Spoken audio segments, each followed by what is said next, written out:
Salut à toi l'ami qui veut croquer la vie à pleines dents. Bienvenue dans cette immersion au cœur de tes aspirations. Ah oui. Aujourd'hui, on explore ensemble une sauce pleine de pépites pour booster ton quotidien. Génial. L'épisode 2 de Success Mindset Goals, ta dose de boost hebdo, par Roméo le Tranchant. Parfait. Imagine, 5 concepts percutants pour décupler ton potentiel. 5. Wow. On va décortiquer comment dompter tes peurs, envisager la richesse sans privation, reprendre le contrôle de ton temps, transformer tes échecs en tremplin. D'accord. Et même, accroche-toi bien, reprogrammer ton cerveau. Ça, c'est intéressant. Notre mission aujourd'hui, c'est de rendre ces idées non seulement claires, mais carrément inspirantes pour toi. J'aime beaucoup cette mission. Prêt à embarquer? Carrément. C'est parti. Commençons fort avec l'idée de dompter ton diable intérieur, inspiré par Napoleon Hill. Ah oui, Napoleon Hill, un classique. Qu'est-ce qu'on retient d'essentiel pour toi là-dedans? Eh bien, pour moi, ce qui est fascinant ici, c'est la personnification de nos propres blocages internes. Oui, c'est vrai. En visualisant ces peurs et ces hésitations comme un diable intérieur, ça rend la confrontation plus concrète, n'est-ce pas? Absolument. Et l'autosuggestion, si on la connecte à la plasticité du cerveau, dont on parlera plus tard, prend tout son sens. C'est une manière simple mais puissante de commencer à influencer nos schémas de pensée. Exactement. La peur est identifiée comme l'arme principale de ce diable intérieur. L'idée clé est de l'affronter activement. Tout à fait. Cultiver des pensées positives comme un rempart. Un rempart contre le diable intérieur. L'indécision est présentée comme une alliée du diable, la solution. Décider rapidement et avancer. C'est clair? L'autosuggestion comme un outil puissant à utiliser. Ah oui, puissant. Avoir un objectif clair comme une boussole pour rester sur le bon chemin. Une boussole. J'adore l'image. Et l'astuce bonus à partager. Se répéter chaque matin.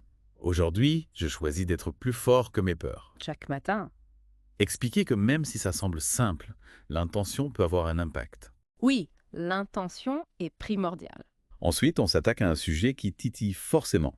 Devenir riche, sans te priver, avec les conseils de Ramit Sethi. Ah, Ramit Sethi, un de mes préférés. Quelles sont les stratégies à retenir pour toi? Ce qui est intéressant avec cette approche, c'est qu'elle déculpabilise l'idée de la richesse. Oui, c'est important de le souligner. Il ne s'agit pas de restrictions constantes, mais d'une allocation stratégique de ces ressources. Exactement.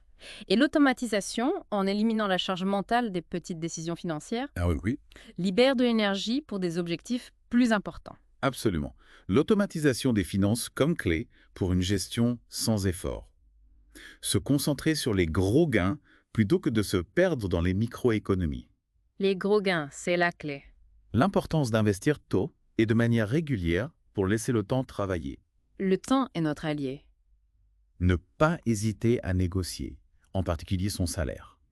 C'est un point crucial. La permission de dépenser sans culpabilité pour ce qui est réellement important personnellement. Sans culpabilité. J'adore. L'astuce bonus du compte plaisir.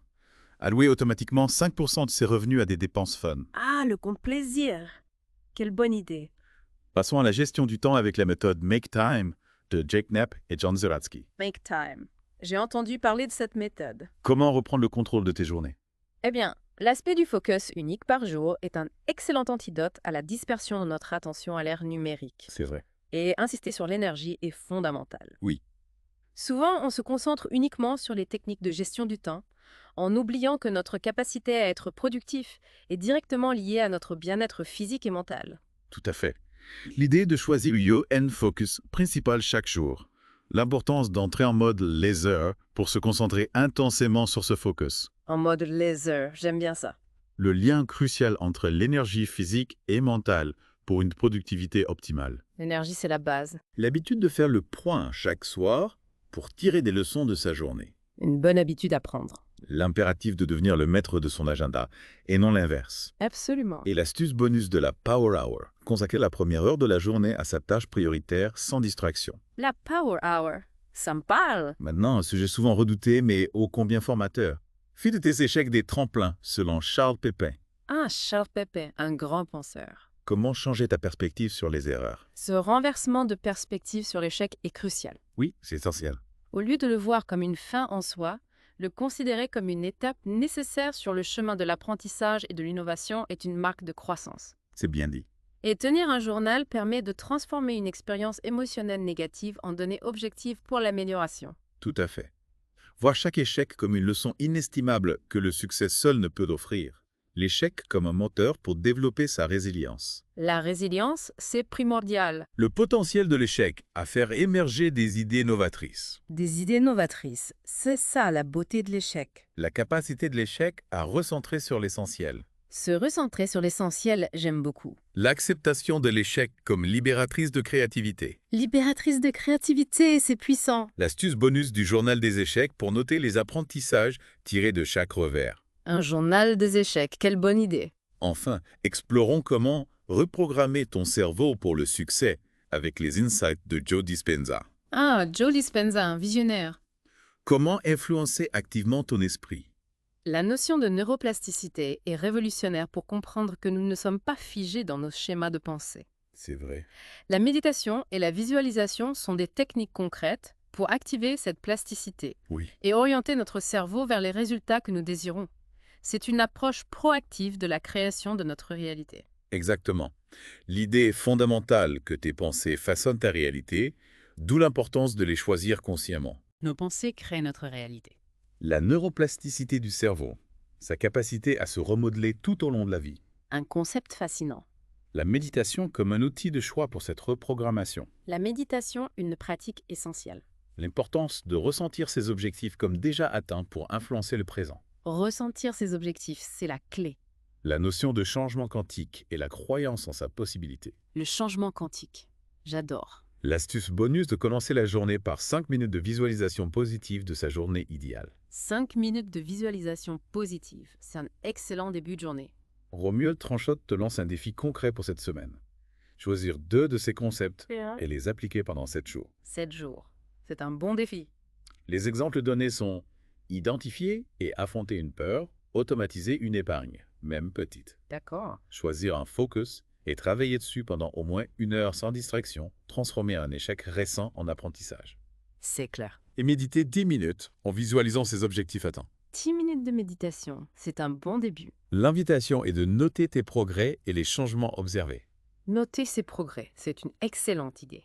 La phrase qui tue de Winston Churchill est rappelée « Le succès, c'est d'aller d'échec en échec sans perdre son enthousiasme. » Ah, Winston Churchill, un grand homme.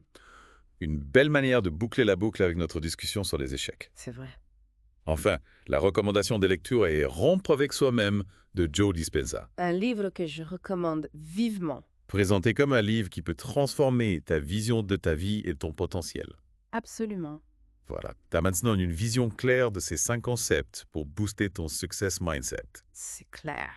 L'idée, c'est de piocher ce qui résonne le plus pour toi et de passer à l'action, comme le suggère le défi. Passer à l'action. C'est la clé. Quel concept te parle le plus? Et comment pourrais-tu l'intégrer dès aujourd'hui? Ce qu'il est important de retenir, c'est que ces différentes approches sont interconnectées. Dompter ses peurs peut faciliter la prise de décision pour investir, une meilleure gestion du temps peut libérer de l'espace mental pour la méditation. Tout à fait. C'est un écosystème de développement personnel. On espère que cette exploration t'a donné matière à réflexion et surtout l'envie d'expérimenter. J'espère aussi. N'hésite pas à creuser davantage les travaux de Napoleon Hill, Ramit Sefi, Jake Knapp et John Zeratsky, Charles Bepam et Joe Dispenza. Des auteurs inspirants. Et cette recommandation des livres de Dispenza semble être une excellente prochaine étape pour approfondir la reprogrammation de ton cerveau. Je suis d'accord. On se retrouve très vite pour une autre plongée au cœur de tes sources. D'ici là, prends soin de toi et n'oublie pas, chaque petite action compte. À bientôt. À très vite.